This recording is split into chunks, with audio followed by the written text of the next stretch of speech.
Cinema के सभी देखने वालों को मैं जावेद नसीम अपना आदाब, सलाम, नमस्कार और सत श्री अकाल पेश करता हूँ।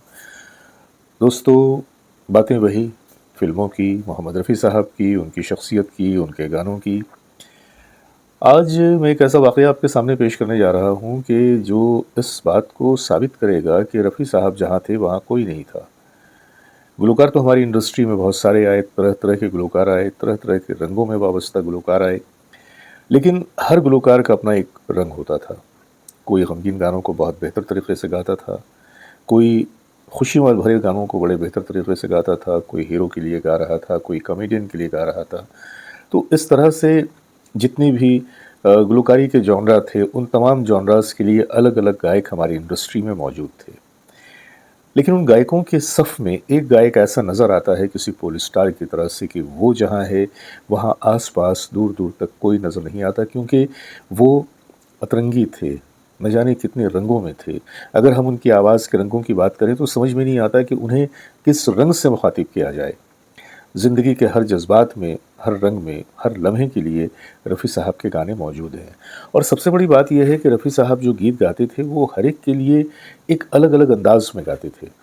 अब देखिए ना, मुझे याद आ रहा है कि 1967-8 की बात है कि उस वक़्त फ़िल्म फेयर का एक शुमारा निकला था, जिसमें बीच में रफ़ी साहब की तस्वीर थी और बिल्कुल एक मेहराब की शक्ल में एक डिज़ाइन किया गया था जिसमें बहुत सारे स्टार्स की तस्वीरें लगाई गई थीं और नीचे जो टाइटल था वो था the voice of the stars. और वाक़ई रफ़ी साहब तो सितारों की आवाज़ ही थे। आज मैं आपके सामने रफ़ी साहब से जुड़ी हुई एक ऐसी बात बताने जा रहा हूँ जिसका आप लोगों को पता है, लेकिन मुमकिन है कि वक़्त के साथ शायद वो बात आपके ज़हन से महव हो चली हो। आइए ना, एक बार पुरानी यादों को फिर से ताज़ा करते हैं। तो बने रहिए हमारे साथ और देखते रहिए अपना मनपसंद चैनल सिने माया। और मेरी आपसे गुज़ारिश है कि हमारे हर पोस्ट को लाइक तो करते हैं आप, लेकिन इसे शेयर भी कीजिए और हमारे चैनल को सब्सक्राइब भी कीजिए क्योंकि मैं देख रहा हूँ कि हमारी सब्सक्रिप्शन इधर काफ़ी दिनों से स्टैंड बाय पोज़ीशन में है। शायद आप लोग सब्सक्राइब करना भूल जा रहे हैं। आप ये मत भूलिएगा कि ये जो प्रोग्राम हम करते हैं सिर्फ़ और सिर्फ़ आप लोगों की दिलबस्तगी के लिए, आप लोगों के लिए। लिहाज़ा हमें भी आप लोगों से वैसे ही मोहब्बतें चाहिए।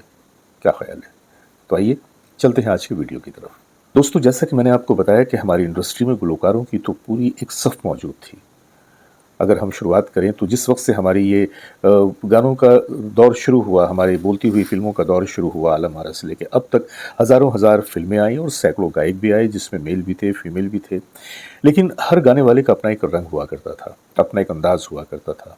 सैगल साहब एक अलग रंग में थे और सी.एच. आत्मा साहब एक अलग रंग में थे। बात आगे बढ़ती है तो दुरानी साहब वो अलग रंग में थे, खान मस्ताना साहब अलग रंग में थे।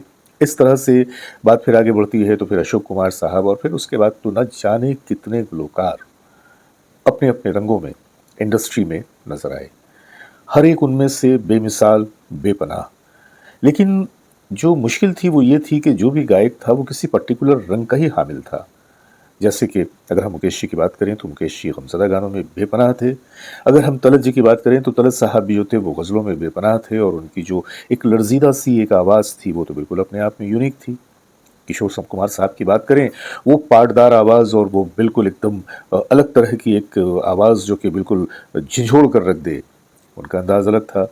मन्ना डे साहब की बात करें तो मन्ना डे साहब की जो क्लासिकल की जो बातें थी, उनके गले में जो ऊपर वाले ने जो क्लासिकल एक अंदाज़ डाला था, वो अपनी जगह पर थे।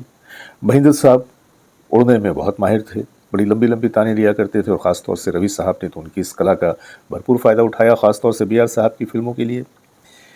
इसी तरह से ये जो एक सफ़ है, ये जो एक लिस्ट है, ये बढ़ती ही चली जाती है। मैं किन-किन का नाम लूँ?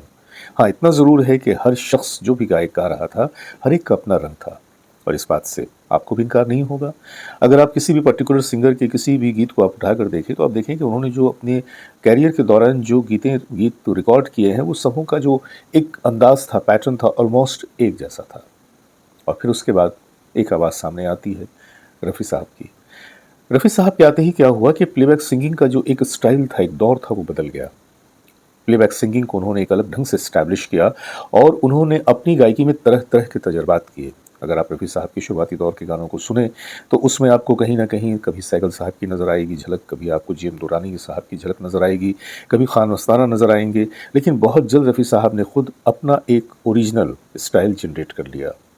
और ये जो स्टाइल था, ये था मोहम्मद रफ़ी स्टाइल। और ये वो स्टाइल था कि बाद में तमाम सिंगरों ने इस स्टाइल को अपनाया, कहीं ना कहीं उससे इंस्पायर हुए, कहीं ना कहीं उनके इस स्टाइल से फैज़याब हुए, और वो सिलसिला चलता रहा। मज़े की बात यह है कि रफ़ी साहब की आवाज़ में खुदा ने कुछ ऐसा हुनर डाला था, कुछ ऐसे ऐसे प्रकार के रंग डाल दिए थे कि जिसको आप कह सकते हैं कि एक तरह से वो एक कौसे क़ज़ा था, एक धनक था, एक रेनबो था, हर रंग उसमें मौजूद। आप खुशियों की बात करें, गम की बात करें, बर्थडे की बात करें, किसी के मरने की बात करें, यानी कि ज़िंदगी का कोई ऐसा पहलू नहीं था कि जिसमें रफ़ी साहब के गाने मौजूद नहीं हों, और गाने भी उस मंज़र के लिहाज से। रफ़ी साहब ने अपनी ज़िंदगी में तकरीबन 450, बल्कि उससे ज़्यादा 550 के आसपास अदाकारों के लिए अपनी आवाज़ें दी, जिनमें हीरोज़ के लिए भी आवाज़ें दी, कैरेक्टर आर्टिस्ट के लिए भी अपनी आवाज़ें दी, कॉमेडियन के लिए भी अपनी आवाज़ दी, यहाँ तक कि एक्स्ट्रास के लिए भी, गुमनाम अदाकारों के लिए भी रफ़ी साहब ने अपनी आवाज़ दी। और मज़े की बात यह है कि ये जो आवाज़ें थीं, कोई भी एक दूसरे से मुमासिल नहीं था, एक दूसरे से कोई मेल नहीं रखता था। सभी कहते हैं, सभी जानते हैं, मैं भी आज उसी बात को दोहरा रहा हूँ कि रफ़ी साहब का ख़ास अंदाज़ ये था कि जिस अदाकार के लिए गाते थे, वो उसी की आवाज़ में, उसी के रंग में ढल जाते थे। आप दिलीप साहब के गानों को ले लीजिए। दिलीप साहब को जब आप पर्दे पे देखते हैं तो ऐसा लगता है कि ये गीत खुद दिलीप साहब ही गा रहे हैं। कितने गाने गुज़रे हैं आज इश्क में, नैन लड़जई हैं, मधुबन में राधिका नाचे रे, कोई सागर दिल को बहलाता नहीं, और न जाने कितने गाने। आप अगर राजेंद्र कुमार साहब की बात करते हैं तो ऐसा लगता है कि ये कोई बहुत ही रोमांटिक सा हीरो है जो अपनी आवाज़ में इस गीत को गा रहा है। मेरे महबूब तुझे मेरी मोहब्बत की कसम, याद में तेरी जाग जाग के हम रात भर करवटें बदलते हैं, और इस तरह से न जाने कितने गीत। अगर हम धर्मेंद्र साहब की बात करें, आपने देखा होगा कि धर्मेंद्र साहब के डिलीवरी का एक अलग स्टाइल था। वो उनके बोलने के लहजे में कुछ एक ऐसी बात थी जो दूसरों के अंदाज में नहीं थी, लेकिन जब रफ़ी साहब धर्मेंद्र साहब की आवाज़ में गाते थे तो उस ख़ास अंदाज को अपनी गायकी में ढाल लेते थे।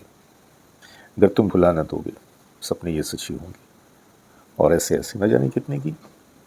शशि कपूर साहब की तरफ आते हैं तो शशि कपूर साहब की आवाज़ का वो खिलंडरापन, ओ मेरे दिल, मेरे बेचैन दिल को चैन तूने दिया, शुक्रिया शुक्रिया, वो जो एक आवाज़ में जो एक खिलंडरापन था, वो नज़र आता है।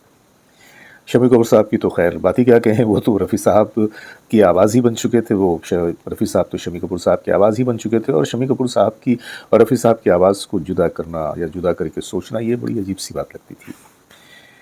रफ़ी साहब का ख़ासा ये रहा कि उन्होंने पुश्तों के लिए गीत गाए। जी हाँ, पृथ्वीराज कपूर के लिए उन्होंने अपनी आवाज़ दी, राज कपूर के लिए अपनी आवाज़ दी, शम्मी कपूर के लिए अपनी आवाज़ दी, शशि कपूर के लिए अपनी आवाज़ दी, और फिर वहाँ से अगली पुश्त के लिए भी उन्होंने अपनी आवाज़ दी, ऋषि कपूर के लिए, रणधीर कपूर के लिए।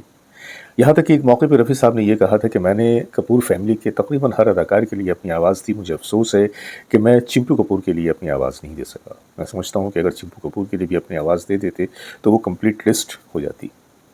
एनीवे, रफ़ी साहब की आवाज़ के बारे में एक दफ़ा इंडस्ट्री में एक छोटा-सा हल्का-सा एक शोर गौगा ये भी उठा था कि रफ़ी साहब दूसरे गुलकारों का हक मार रहे हैं। उनकी वजह से दूसरे गुलकारों के काम कम हो गए हैं।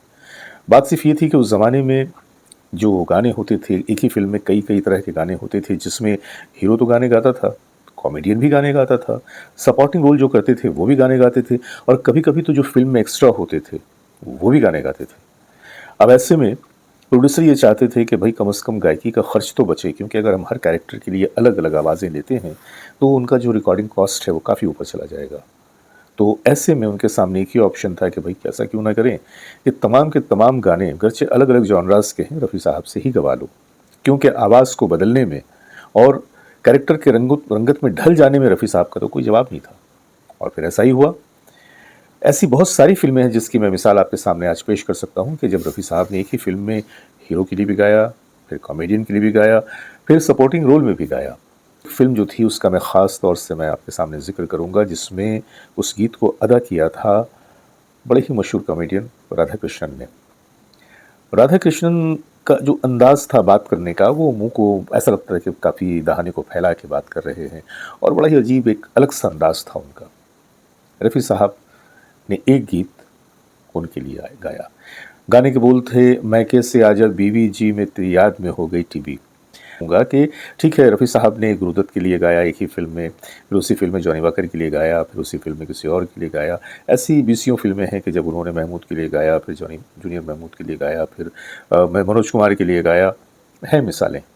लेकिन ये जो गीत है ना, इस गीत में रफ़ी साहब की मिमिक्री का आप अंदाज़ देखें, ऐसा लगता है कि राधा कृष्णन खुद गा रहे हैं। तो इस वजह से एक एक लोगों में ये बात फैलने लगी थी कि रफ़ी साहब जो है वो दूसरे गुलकारों का हक़ मार रहे हैं। हालाँकि ये तो कोई मौसीक़ारों के दिल से पूछे या प्रोड्यूसर के दिल से पूछे कि रफ़ी साहब की इस अदा की वजह से उनके काम में तेज़ी आ जाती थी, उनके पैसे बच जाते थे और सबसे बड़ी बात ये थी कि रफ़ी साहब तो हर रंग में परिपूर्ण थे। वो हीरो के लिए गाते तो हीरो की तरह, कॉमेडियन के लिए गाते तो कॉमेडियन की तरह, एक्स्ट्रा के लिए गाते तो एक्स्ट्रा की तरह और सपोर्टिंग रोल में गाते तो सपोर्टिंग रोल। जवानी की आवाज़ रफ़ी साहब के गले में, बुढ़ापे की आवाज़ रफ़ी साहब के गले में, नौजवानी की आवाज़ रफ़ी साहब के गले में। तो ऐसा कौन सा रंग था जो रफ़ी साहब के गले में खुदा ने नहीं उतार दिया था?